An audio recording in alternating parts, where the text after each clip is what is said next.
Hello student, आज का जो हमारा टॉपिक है वो है सूचना संप्रेषण तकनीकी। तो सूचना संप्रेषण तकनीकी ये जो होता है वो क्या है, एक सर्वदृश्य साधन जो होते हैं उसी का एक रूप माना जाता है इसको, ठीक है। क्योंकि इसके अंतर्गत क्या है, सूचना और संप्रेषण यानी सूचनाओं को क्या किया जाता है, प्रेषित किया जाता है किसके माध्यम से, तकनीकी के माध्यम से। यानी नई नई टेक्नोलॉजी के जो साधन है उन साधनों का प्रयोग करते हुए अपनी विषय वस्तु को प्रभावी करना और उसे प्रस्तुत किया जाता है, ठीक है। तकनीकी के माध्यम से मतलब अपनी विषय वस्तु को प्रभावी बनाकर उसे प्रस्तुत करना ही क्या होता है, ये सूचना संप्रेषण तकनीकी कहलाता है, ठीक है। यानी कि नई नई तकनीकियों के माध्यम से आपकी विषय वस्तु को प्रभावी बनाना। तो तकनीकी क्या है ये जानने से पहले हम देखते हैं पहले कि सूचना क्या है। तो सूचना यानी कि किसी भी व्यक्ति, वस्तु या क्षेत्र से संबंधित वे समस्त जानकारियां, मतलब सूचना किसे कहा जाता है, किसी भी व्यक्ति, वस्तु या क्षेत्र से संबंधित कोई भी जानकारी जिसको सही अर्थ में क्या की जाए, लोगों तक पहुंचाई जाए, वो क्या होती है, सूचना होती है, ठीक है। और संप्रेषण किसको कहा जाता है, दो या दो से अधिक लोगों के बीच में, ठीक है, क्या होता है, विचारों का आदान प्रदान होना या सूचनाओं को या संदेशों को प्रेषित किया जाना ही क्या होता है, संप्रेषण होता है, ठीक है।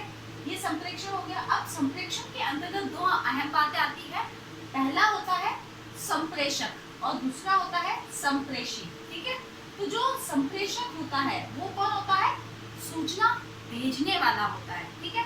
तो सूचना भेजने वाले को संप्रेषक कहा जाता है और जो सूचना ग्रहण करने वाला होता है, ठीक है, जो सूचना ग्रहण करने वाला होता है उसे संप्रेषी कहा जाता है। अब बात होती है सूचना एवं संप्रेषण तकनीकी क्या है, ठीक है। मतलब जैसे कि मैंने पहले ही इसके अर्थ को समझा दिया कि सूचना और संप्रेषण तकनीकी वही है कि किसी भी सूचना का आदान प्रदान जो किया जाता है वो किसके माध्यम से किया जाए, तकनीकी के माध्यम से। यानी कि नई नई टेक्नोलॉजी के जो साधन है उनका प्रयोग करते हुए क्या करना है, सूचनाओं को प्रेषित किया जाता है। यानी कि आप ये कह सकते हो कि जो अभी नई जनरेशन में आप ये कह सकते हो कि क्या वर्तमान युग में जो सारे जो कार्य हो रहे हैं वो किसके माध्यम से हो रहे हैं, नई नई टेक्नोलॉजी के माध्यम से हो रहा है। मतलब एक किसी भी विषय की जानकारी देने के लिए क्या किया जाता है, या तो स्पीकर का यानी रेडियो के माध्यम से क्या होता है, आवाज रेडियो चलाया जाता है, उसके माध्यम से भी क्या है, समाज को, लोगों को, बहुत सारे समूहों को एक साथ में क्या किया जाता है, सूचना दी जाती है किसी भी बारे में हो। चाहे अगर मान लो कोई मेला ही आयोजित हो रहा है या कोई और सत्संग आयोजित हो रहा है, कुछ भी ऐसी चीज हो रही है, तो उसको क्या किया जाता है, रिकॉर्डिंग के माध्यम से वीडियो जो होती है, जो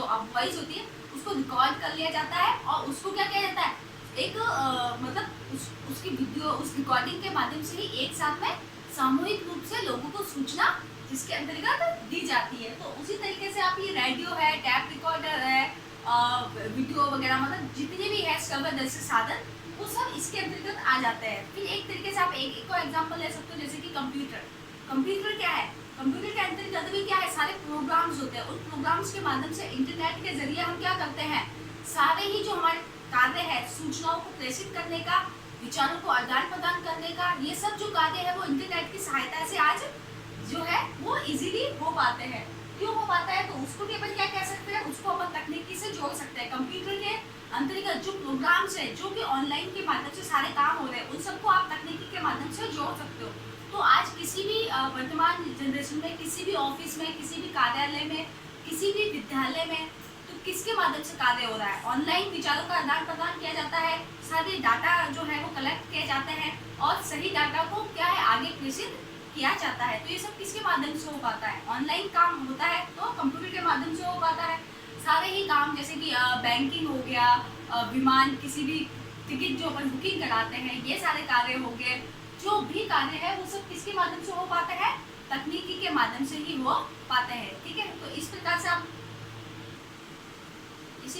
कह सकते हो कि सर्वदर्शी साधन यानी इन्हीं तकनीकियों के माध्यम से विषय वस्तु को प्रभावी बनाकर उनको अधिक से अधिक समूहों तक पहुंचाया जाता है। अब इसकी डेफिनेशन देखते हैं हम, जो कि है श्रीमती R.K. शर्मा के अनुसार क्या है कि सूचना एवं संप्रेषण तकनीकी का आशय उन समस्त संचार साधनों से है, क्या है, संचार साधनों से, ठीक है। यहाँ पे भी इसने भी किस पे जोर दिया है, संचार के साधन, क्योंकि अपन पढ़ ही क्या रहे हैं, सूचना संप्रेषण में तकनीकी साधनों की बात कर रहे हैं, क्योंकि उसी में कहा है कि सूचनाओं को प्रेषित तो करना है, लेकिन किसके माध्यम से, तकनीकी के माध्यम से करना है, ठीक है। इसीलिए इसने संचार साधनों के व्यावहारिक प्रयोग की ओर संकेत करता है। मतलब जो आर के शर्मा है उसने भी किस पर ज्यादा मतलब फोकस किया है, संकेत किसकी ओर किया है, साधनों की ओर, जो संचार साधन है, ठीक है, उनकी ओर उन्होंने भी संकेत करते हुए कहा है, जो मानव के कल्याण तथा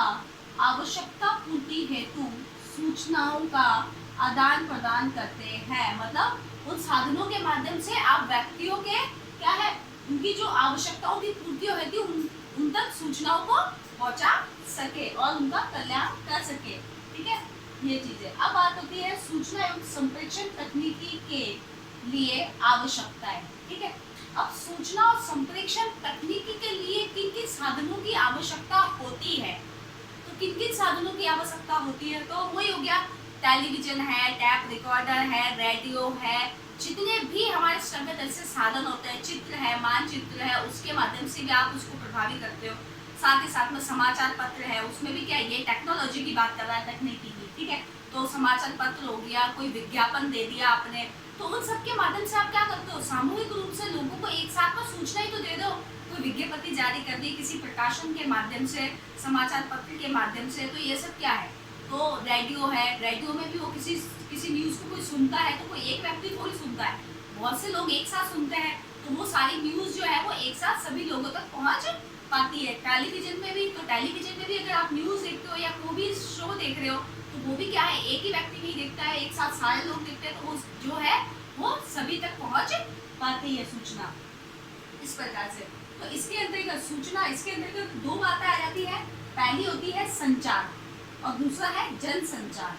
तो संचार किसे कहा जाता है, ठीक है, तो संचार उसे कहा जाता है जहां पर क्या होता है, दो लोगों के बीच बात होती है, ठीक है, दो लोगों के बीच बात होना क्या होता है, संचार कहा जाता है। यानी आपस में जहाँ दो लोग विचारों का आदान प्रदान होता है दो लोगों के बीच में, वहां संचार होता है। यानी कि इसका जो उदाहरण है संचार का, वो क्या होता है, टेलीफोन, इसका सबसे ज्यादा महत्वपूर्ण उदाहरण है टेलीफोन। यानी कि टेलीफोन के माध्यम से क्या करते हैं, दो लोग आपस में क्या करते हैं, विचारों का आदान प्रदान कर पाते हैं, ठीक है। फिर उसके बाद में आता है जनसंचार। तो जनसंचार जो है वो किसको कहा जाता है, इसका जनसंचार के अंतर्गत क्या है, मतलब वो संचार जहाँ पर कोई ऐसी विषय वस्तु से संबंधित आप जो बात है रखना चाहते हो, वो सामूहिक रूप में लोगों तक पहुंच जाए, ठीक है।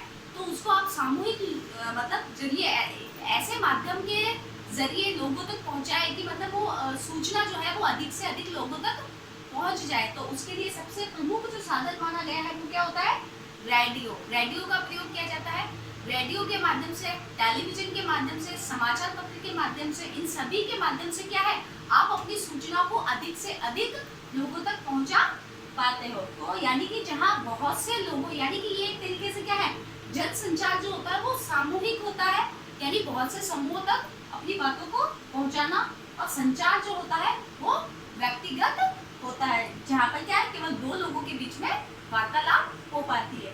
तो इसी प्रकार से क्या है, संचार और जनसंचार, इनका जो कार्य है वो किसके मतलब आधार पर हो पाता है, किन साधनों के माध्यम से हो पाता है, इन्हीं श्रव्य साधनों के माध्यम से हो पाता है। मतलब जो ये जो टेलीफोन है, रेडियो है, ये सब भी क्या आता है, हमारे श्रव्य साधनों के अंतर्गत ही इनको भी जोड़ा जाता है, रेडियो वगैरह, ठीक है। ये चीज हो गई। फिर साथ ही साथ में इसमें ये चीज कही गई है कि एक और जो ये जनसंचार के अंतर्गत, ठीक है, कि जिस प्रकार से रेडियो के माध्यम से सारे ही काम को किया जाता है, इन सभी साधनों के माध्यम से क्या होता है, व्यक्ति जो होता है वो सूचनाओं और नई नई घटनाओं की जानकारी, मनोरंजन संबंधी जानकारी जो है वो वर्तमान में इन्हीं तकनीकियों के माध्यम से व्यक्ति को मिल पाती है। यानी कि मनोरंजन संबंधी जानकारियां भी इनको इसी तकनीकी के माध्यम से उनको प्राप्त हो पाती है।